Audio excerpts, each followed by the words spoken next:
there, I'd like to introduce you to an artist before we get started with our project. Her name is Jen Arani, and she is a graphic designer, artist, and illustrator. She creates these beautiful landscape paintings with watercolor and scenes of the mountains and camping, which I think is a great inspiration for our project today. The supplies you're going to need are some paper, watercolors, brush, a pencil, Sharpie, something circular to trace, scissors, and some salt. We'll talk more about what we're going to use that for later. The first thing you're going to do is use your circle to trace a circle onto your paper. We're going to start our drawing in pencil. We're going to draw a horizon line towards the bottom of the circle and then a broken zigzag line that comes toward the front. Then you need to make the mountains, which is an organic zigzag line, something that is not perfect. Then you're going to add in the shadow that's on the side of the mountains. Is going to make them look very three-dimensional.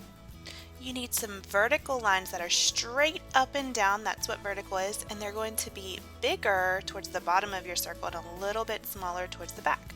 I'm going to add a little tent because this whole landscape makes me think of camping. So I'm going to add just a little tent up here at the front. Alright, now go ahead and get your Sharpie and you're going to trace all your pencil lines that you have so far. And after you're done tracing with Sharpie, you can of course go back and erase your pencil marks if you would like.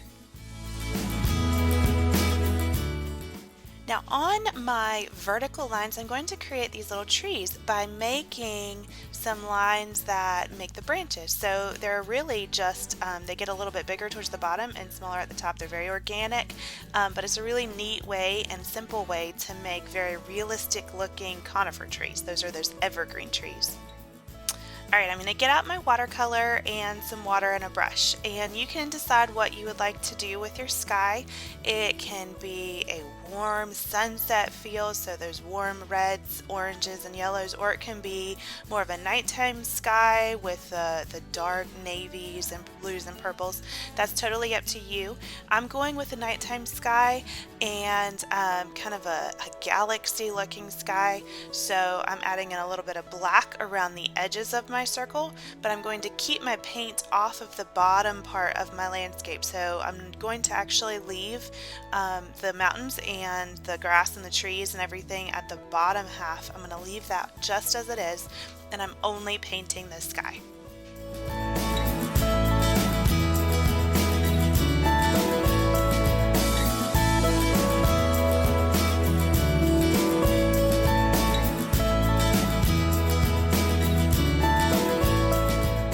While your paint is still very wet, so you have water in your brush and water on your paint, you can take some salt and sprinkle it in the watercolor. This makes a really cool texture as it dries. So the salt actually soaks up some of the watercolor and it just gives it this really cool texture. So give it a try if you have some salt around, and then I'm going to go back and lay in some more colors, just a variation of some different purples and even some reddish purple to make my sky a little more interesting.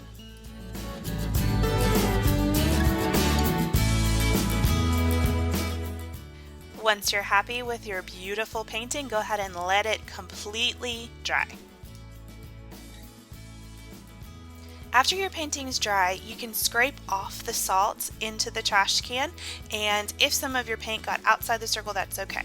Now we're going to take some white and put it in the lid. I'm putting in the lid so it'll be a little bit thicker, and adding some extra water to my brush, and then I'm going to kind of tap my brush against my hand, and this is going to splatter white little splatters all over my sky. It's okay if it gets on the other part of your painting because that has stayed mostly white. Now you will probably get it on your work surface, so you might want to cover up your table with some paper or something else to keep it safe. But this is a really cool way to add the beautiful star and make it look very much like a galaxy in your sky. If you get paint where you don't like it, you can always take just a paper towel and dab it off. And the final step is to cut out the circle, and voila, you have a beautiful piece of artwork. Enjoy. I can't wait to see what you create.